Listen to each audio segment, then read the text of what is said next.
Dear viewers, welcome to the video. In this video, we are going to discuss poetic devices. There are 12 commonly used poetic devices selected for this video. This is not the comprehensive list of poetic devices. We can find more than 100 poetic devices in different books, websites, or media. But we have selected only 12 commonly used poetic devices for a number of reasons. First of all, these are the commonly used poetic devices that are used in our daily life. Second, in English literature examinations, there is a question from 5 to 2 or 2 to 5 marks.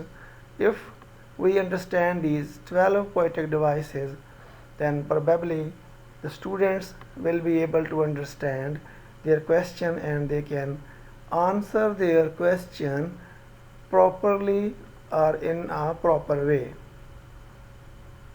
We will discuss these 12 commonly used poetic devices one by one. Let's move. First of all, we will see what is a poetic device. As per definition that is seen on the slide, poetic devices help in understanding the literal meaning of words by paying attention to the sound, form, and function of the words. From these words, we understand what is the meaning of the word and why it is used here and what message does this word convey to us. Let's move to the list of poetic devices. There are 12 commonly used poetic devices selected for this video. First is simile, then metaphor, personification, hyperbole, onomatopoeia, imagery, allusion, irony, repetition, alliteration, assonance, and consonance. Let's move. We discuss these poetic devices one by one. First poetic device is simile. Simile is used to make comparison between two different things, and we use the words as, like. Basically, we use the simile to show similarities between two different things, and we use as, like to compare two different things or their characteristics or features. Let's move to the few examples of simile. We can see the examples as blind as bat, as brave as lion, as hot as hell. And example where we use like is the person ran like a tiger, the shark had teeth like razors.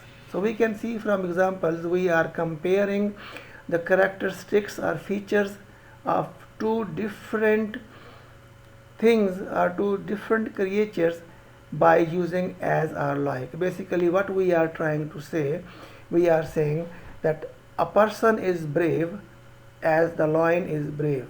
The person is cunning as the fox is known as the cunning animal. So simile is used to compare the properties or characteristics or features of two different things. Move. The second poetic device is metaphor. Metaphor is just like simile. The only difference is that in case of metaphor we don't use like or as. We simply denote or attribute the characteristics to the person without using words as or like. Let's move to the examples to make the point clear. We can see here the person is a tiger. In previous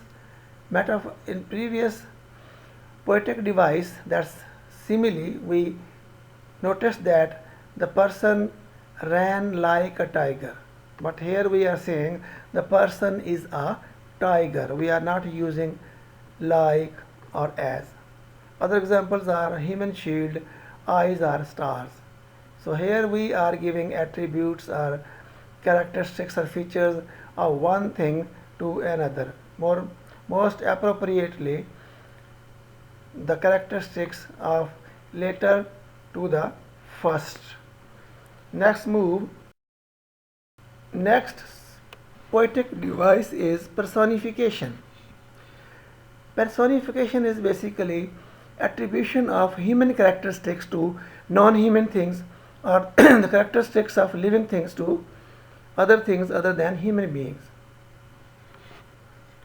In this case, we assign abilities, features, characteristics of something to another thing. Examples include the time flew. Basically, time is not a bird that flies away. We are just giving the characteristics of time to a bird that it did fly away. Sun smiled down. Sun never smiles, but we are giving the characteristics of living thing to a non-living thing, that is sun. Other examples are doubts attack them, don't stretch itself. From these examples we can clearly see or notice that we are attributing the characteristics of living things to non-living things. Next slide is hyperbole. Hyperbole in simple word is the exaggeration of a fact, statement, event, etc.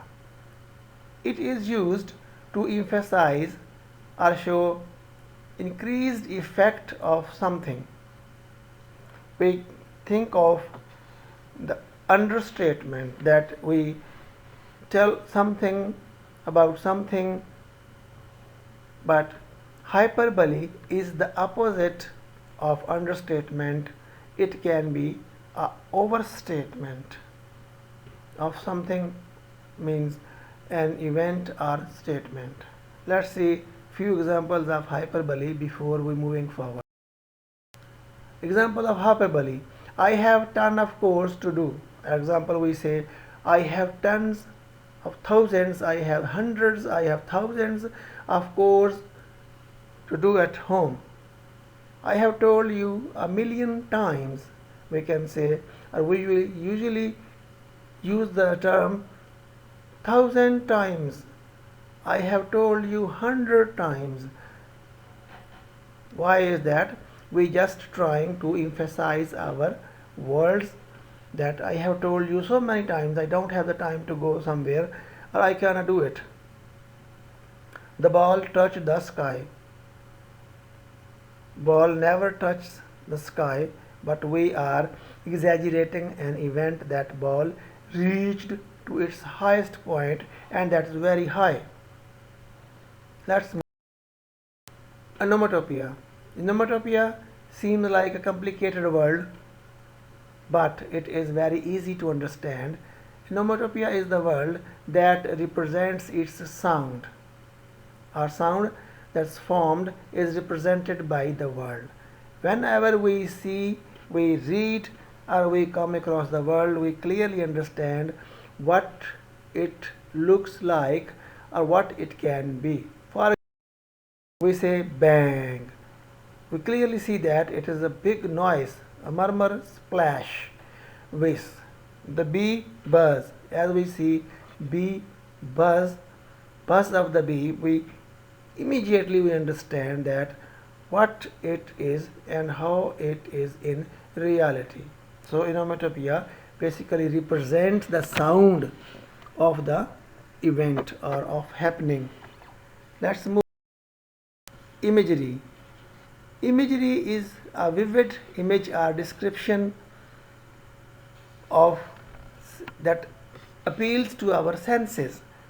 Vivid language, basically it creates sensory experiences for the reader, or it creates a mental image or the picture of something that we are going to face. For example, the following creates a vivid picture of the beach scene, the sun-drenched beach, the salty air, the sound of crashing waves. This statement tells something about the beach, that it is sunny, air is salty, and waves are creating sounds. Whenever we read these words, we clearly have an image or a picture of the beach, its air and its waves immediately as soon as we read these statements.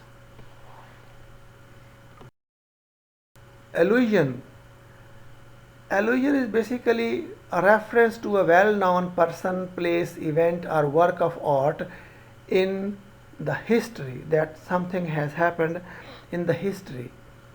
So we just refer that person, that place, that event to tell something about a person, place, a thing that exists.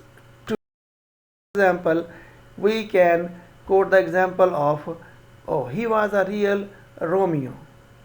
Romeo is a well-known personality in the history. Or if we give the example of fast on-time kicks of somebody, we can say, oh, their kicks are Bruce Lee kicks. So in this way, we quote a person, a personality in the history or an event in the history to tell something about a person that exists today or an event that is happening today. Let's move to the next poetic device, irony. Irony basically is opposite of the fact. In a literal sense, it gives the opposite or contradicted meaning of what is the reality or what is going on. It shows the different or opposite meanings. So next is the statement. You can stop video and read it. If we stop here, our video will be extraordinary large size. So we can quickly move to the next slide. These are the examples of irony from Steve Smith's Not Waving but Drowning. You can read this statement. This is the example of irony. Other examples are the fire hydrant is on fire. The basic purpose of the fire hydrant is to extinguish fire. But here we are giving the opposite meaning, that the opposite to the function of the hydrant, to make something more appropriate or clearer. Repetition. Repetition is very simple. It is the repetition or reuse of words, phrases, ideas more than one time, in simple way, multiple times. We can see the examples of repetition. This is William Shakespeare's Macduff in Macbeth. Oh horror, oh horror, oh horror. So we are repeating horror, horror, horror. This is the repetition of word horror. Other examples we use in our daily life is hand to hand, time to time, hand in hand, home sweet home. In this case we are repeating hand, time, home. So this is called repetition in simple words. Alliteration. Alliteration is like a repetition, but the difference is that it is the repetition of sounds, letters at the beginning of the multiple words in a series. It is the repetition of initial consonant sounds in the neighboring words. We have two sounds. First of all, we can say the initial sound of each word, that we will discuss later on. But here this is the initial sound of word itself, but it is the neighboring words, the words coming next to the word under consideration. See the example, she sells seashells by the sea shore. Peter Piper picked a peck of pickled peppers. So here we can see the clear examples of alliteration, where we are seeing, observing or coming across the repetition of words, initial words initial consonant sounds like she, she shells, and she sure. These are the repetition of initial consonant sounds of neighboring words. Diphthong sounds in one or more words found close together are repeated. For example, this is the example very clear. I hold with those who favor fire. In this sentence, we are using O, and O. Those who favor. In these three words, we are observing that O is repeated. This is the vowel sound in the neighboring words. This repetition is called assonance. The more examples are Edgar Allan Poe's The Bells. We can read this long statement, but we should move to manage the length of a video. One example is that light bright night. Another example is tread of the feet of the dead. In the examples, we are repeating I in light, I in bright, I in night. These are the neighboring words, and I is the vowel sound. Poetic device is consonance. It is the repetition of consonant words within the words, or it is the repetition of same or similar consonant sounds. In this case, we repeat the consonant sound of the words. Very simple example is here. William Blake's The Tiger, the poem Tiger by William Blake. Tiger, tiger, burning bright. In this case, we see tiger, tiger, ta, t. T is the consonant sound, and we are repeating it. So this is the last poetic device that we discussed. Thank you very much for watching. If you like the video, please subscribe the channel and try to share it. Thank you very much. Thank you for your time.